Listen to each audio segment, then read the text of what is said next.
Hello my friends and welcome, my name is Dennis and this is the latest update from Ukraine. So I promised to tell you about the situation in Crimea with yesterday's Ukrainian strike. So we have the confirmation that definitely Ukraine could have targeted the Russian air defense systems like S-400s right on the south, not far away actually from the biggest tourist places. Yes, the Russian air defense system was in operation yesterday, but the ground kabooms also were reported.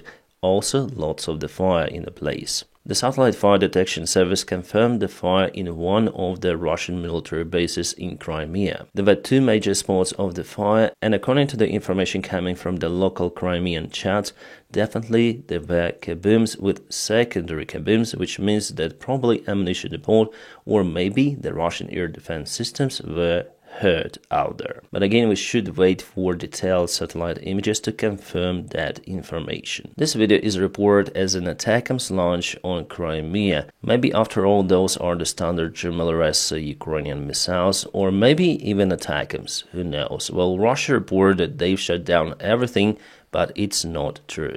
Right guys, and according to the latest information, the Russian military airfield of Morozovsk was hit probably by the drones, and there is kind of the big fire ongoing. We have this video presented by some of the eyewitnesses, and I will share it fully on my Telegram channel. The Morozovsk airfield is located in the Rostov Oblast, and Ukraine has already hit this airfield at least 2 of the times, so this is the strike number 3. And there are several of the fire regions, could be the Russian airplanes, could be aviation fuel or ammunition depot.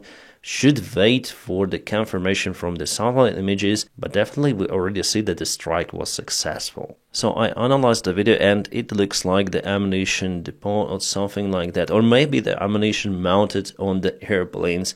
It could be probably the best scenario. Right, 100% here I may say that it's the rocket fuel burning, so it is the Russian air defense system or the ammunition depot of the airfield. Plus, Ukraine today targeted the oil storage in Rostov-on-Don Oblast. So what is happening right now while I'm filming this video is one of the most massive Ukrainian drone strikes on the territory of the Russian Federation. My friends, if you like this channel and if you want to support me, there is the link for you available in the video description just below. There is my Patreon page which you might join. Thank you so much for your kind support and motivation. And here we see the latest satellite image from the Melitopol Russian military airfield.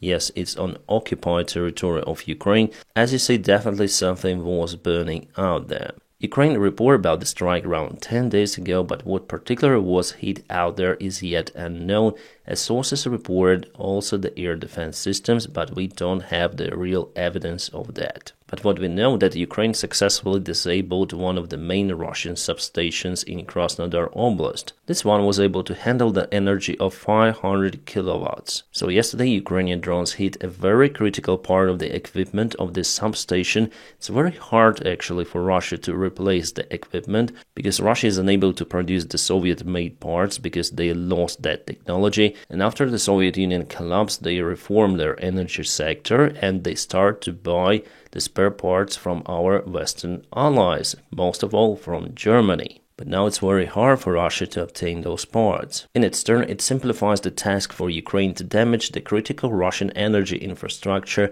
almost permanently. The same story actually goes with the Russian refinery centers, with oil refinery. Those are under the constant Ukrainian drone strikes. And you know, according to statistics, the last month for the first time Ukraine launched more drones on the Russian Federation than Russia launched on Ukraine. It means that Ukraine has many of those long-haul drones. I bet that Russian leaders didn't calculate the risks for Russia, but mainly they don't really care about Russians. But they still try to handle the situation mainly because they're afraid of protests, that's it. Unfortunately, because Russia started to use lots of the drone jammers, some of the Ukrainian drones hit the civilian infrastructure, as for example it happened this night in Oryol. So one of the Ukrainian drones hit the big multi-story residential building. but definitely it wasn't really programmed to fly at this very low altitude, and Russians confirmed that they've used the drone jammers. Apparently no one was hurt out there according to initial reports. Well, Russia launches lots of their drones and missiles to aim the Ukrainian civilian infrastructure direct, and Ukraine responds by attacking Russian energy or military infrastructure. But yes, this stuff also might happen because after all it's a big war. But I'm sure that Ukraine didn't launch the drone specifically to target this building. It's just a useless task. Probably we have deja vu in our matrix. Iran threatens to strike Israel in the coming hours. Then was it the last time they did their attack? Probably in April. And now they want to do it again, probably with the same result. Not probably, but 100%. And here's the tweet from the Hamas affiliated sources. They say, leave, it is coming. Yeah, we know that it's coming, definitely. Infidels will pay for what they've done to our Hamas leader. Well, anyways, the United States of America sends one more air carrier to the place to protect its ally in the region. The aircraft carrier USS Roosevelt has entered the Strait of Hormuz off the coast of Iran. So 99% of all of the missiles and drones will be just intercepted by joint forces of the United States of America, Israel, United Kingdom, and even the Jordan Air Force as usual. The only downside of it is probably that the budget of those countries would have to spend more funds to protect its ally. That's it. And this is Qatar, my friends. So you see that this country really supports Hamas, and Hamas is a terrorist organization, as well as, by the way, Turkey supports that as well. So Iran actually is not alone over there. As for Qatar, it's kind of strange because there is one of the main military bases of the United States of America, but this country supports that, so it's kind of strange for me. Well, after all, they have their own interests in the region, and all of that political stuff and propaganda, even fanatism, is just the method to reach their own goals. So actually, I do agree with this statement. It's kind of strange indeed. So again, it will be a very long flight for Iranian drones, and here they will be shut down mostly in Iraq and Jordan, and only after it in Israel. 100% the strike is going to happen during the night time, but I think not today because it's already late and soon there is the sunrise in Iran by the time I'm recording this video, so maybe it will happen tomorrow night, so the evening time for Europe and early morning for the United States. And let's go back to Ukrainian topic. So Ukraine still thinks to cut off the Kerch Bridge connection. The intelligence chief Budanov says that they are planning this operation and it will be held 100% in the coming months, he said. Sometimes I read kind of the disappointing comments under my videos saying that why does it take it Ukraine so much time to cut that Kerch Bridge? Why the previous attacks were not so successful? Is it really hard to cut that connection? Yes, guys, it's really hard. That Kerch Bridge is very, very robust. And even the first powerful kaboom, which happened in 2022, did not hurt the bridge too much. So what Ukraine needs is the massive, absolutely big strike to eliminate those bridge columns. And that will take Russia lots of the time to repair. Few years for sure. But the question is whether Ukraine has those tools, and according to the latest information coming, Russia is able to shut down ATACMS missiles. Yes, it is still hard for them to do, but they deployed lots of the air defense systems near the breach. The protection there is really robust and also against the water drone strikes. So it's definitely hard for Ukraine to perform that operation. But I think that after all that connection will be kaboomed. Great news from Turkey, there was the official ceremony of dropping to the water, how it calls, of the Ukrainian corvette ship Ada. It's the second ship of this class that was made in Turkey, so it will serve in Ukrainian Navy very, very soon. But before it should and go some of the tests and exercise. By the way, another ship exactly like this is undergoing the tests right now in the Black Sea, and the Ukrainian crew is now on the training to operate it. Alright, the situation with the losses for the Russian army every day gets more and more critical. Now the Russian volunteers are collecting the funds for the bags for the military corpses. And yes, it's 100% legit. It's been translated by the Google Translate probably. Russia really needs more and more big plastic bags for their soldiers who are coming home. A story which is not unique for the Russian army. 3 of the Russian soldiers deserted from their military branch, eliminating some of their mates on the way. They've took some of the Kalashnikov rifles and now on the run. All of those soldiers are the ex-Russian prisoners, Veles, Kran, and Deal. So the Russian military together with police are trying to find those. Well, good luck. Guys, on my Telegram channel I share more of those kind of the videos,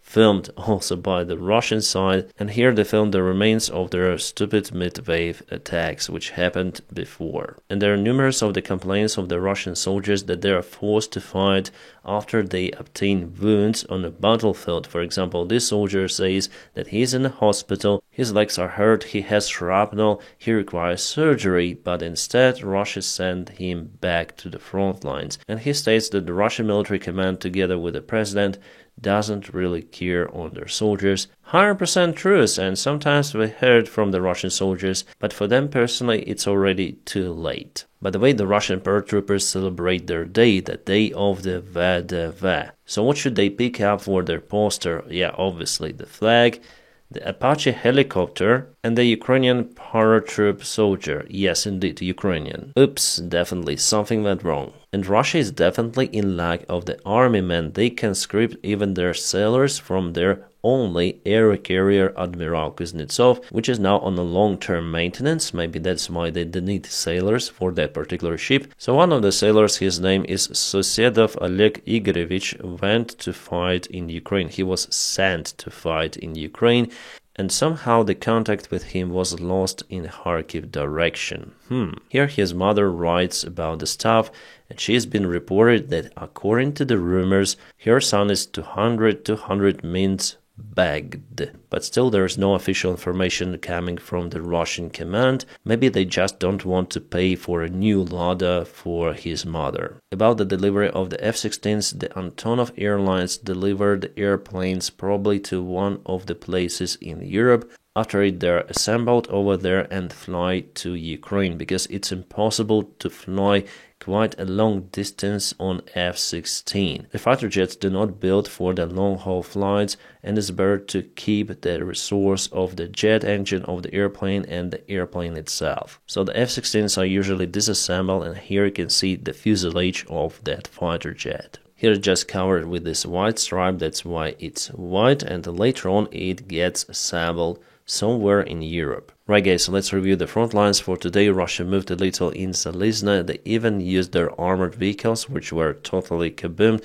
but with the infantry forces they have some certain success. And this is the Toretsk already, so there is the huge threat for it from the Russian side. Ukraine tries to stop the Russian advancement using artillery systems and FPV drones, but Russia uses lots of the aviation gliding bombs, and that's the tool which helps them to propel forward. In the Chasiv Yar, Russia again had the attempt to move forward, but that attempt was repelled by Ukraine. Nevertheless, here we may see the expansion of the gray zone, and it touches the Ukrainian defense lines. Also, Russia took this land today, not far away from Novomikhailivka, a small village, but they also have 2 of the failed attacks, and they continue to use aviation gliding bombs. The southern direction in Robotyne, Russia moved a little, but at the same time they lost their vehicles. And there was just a little movement from the Russian side today towards Zhelone. So today, they've lost the pace for the last 24 hours in their advancement towards Pokrovsk city. Alright, about Morozovsk airfield, definitely there are a series of the kabooms, and Russians confirmed that there was definitely a detonation of the ammunition warehouse. We're speaking about the ammunition for the Sukhoi 34 fighters bombers, so basically the gliding bombs. And finally, just for love, Kim Jong-un on the boat. Let's watch this trailer. Here we go, the boatman. Boatman drives the boat right into the tree. So Kim Jong-un was hurt a little. I mean, he's due Probably here he points to the boatman saying that he's no-go. Kim Jong-un visits the local flooding area, showing that he takes care about his people. Really? Yeah, this moon face looks kind of disappointed, and how can we get out without the car advertisement? As for the design, it looks like the Japanese-made car. Probably. Or it could be the China-made analog, but they took all of the auto technologies from Japan. Now, my friends, please don't forget to press your huge like to this video. By doing so, you help me a lot.